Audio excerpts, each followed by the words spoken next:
meaning that it is now possible to unlock the atomic camo. All right, and welcome back, guys. On top of all the information we got for Vanguard Zombies today, we got even more patch notes for Vanguard, and we're going to be doing a rapid style video. We're going to be going over everything in these patch notes as quick as possible. That way you can watch this video and super quickly get back into game with no extra fluff, no extra filler, all that stuff. And if you're new here and want to see more of these, I would appreciate it if you could sub, like, comment, all that cool stuff.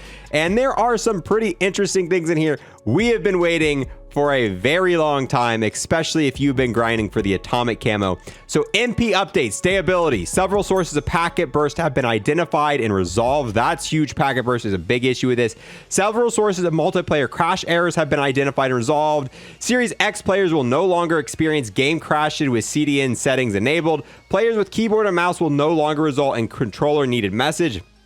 Spawn logic has been tuned to improve small maps with higher player counts. Adjusted spawn logic for domination and dome. Spawns in control mode have been significantly adjusted to prevent out of map spawns on Tuscan, prevent spawning in the enemy's line of sight, prevent players from spawning directly on teammates. Weapon and equipment bug fixes. Attack/guard dog kills now count towards Panzerfrost camo challenges, meaning that it is now possible to unlock the atomic camo. As you guys know, there was like 9 weapons that were bugged out when the game launched, and they've been slowly fixing them. The final challenge being the Panzerfrost being the final challenge, but this is still kind of, I really wish they would have fixed this in another way, because this is a challenge that takes a very long time to do, and it usually doesn't matter. These are challenges. This type of challenge is something that you get done over time as you're doing everything else for the rocket launcher. The issue is this game's been out for 2 months, so now everybody has pretty much everything done for this rocket launcher, and at minimum, it is going to take 30 games to do this challenge.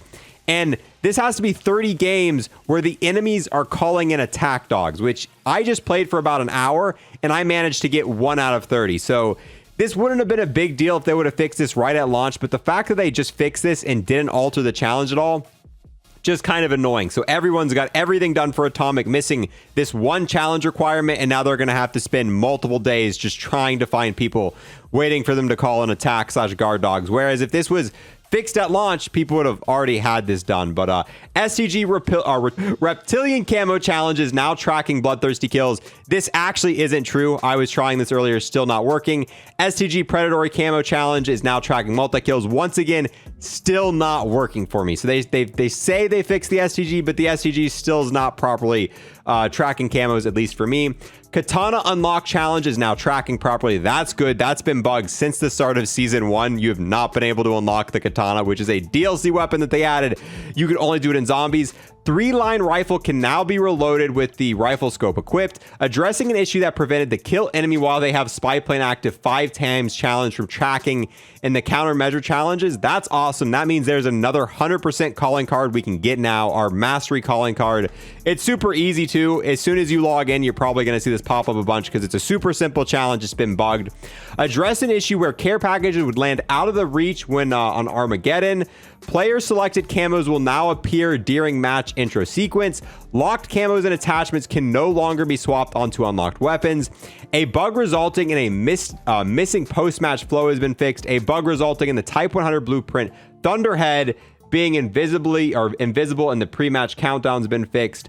Weapons, equipment, and balancing changes. M1 Garand, reduced recoil. Type 99, reduced aim flinch, reduced ADS time. Retain one-shot kill potential for chest shots with smaller camo ammo is used. 3-line rifle, reduced ADS time. So the 3-line rifle, pretty much one of the best weapons in the game right now. I think the 3-line is probably one of the most OP weapons. You can now ADS even quicker, which is insane. The Car 98, retain one-shot kill potential for chest shots with smaller camo ammo is used. That's kind of cool. The Car 98 wasn't as good as the other snipers, but the 3-line, in my opinion, like I said, Fample doesn't get a lot of nukes. He has gotten 3 nukes with the 3-line rifle. This thing actually is insane. Probably one of the best weapons in the game. Ammo, hollow points, remove damage range penalties. Equipment, stun grenade, reduce stun grenade damage in hardcore modes. Reduced how long players are affected by stun grenades. Incendiary grenades, damage has been reduced, which if you played this game, you know these are extremely annoying. I'm glad that's been fixed. Kill streaks, mortar barrage, duration of mortar strike has been reduced. Number of mortar strikes per streak has been reduced. Address an issue where mortar barrage deployment was inconsistent, which this is super annoying in hardcore, especially on shipment. I'm so glad this is getting nerfed. Perks, high alert, slight delay before perk activates after being seen by an enemy. Dauntless gives immunity to fire burning effects, including incendiary rounds, flame knot, and lingering fire on the ground. That is really cool, especially because this annoying incendiary grenade that was added. Fortified, reduced fire damage taken by 30%, reduced excessive damage of all explosives. That is awesome. So buffing some of the perks here. Map, they're essentially polishing stuff, overhaul, and then UI. So essentially they're just fixing the way the UI is. Nothing super important here, nothing too big.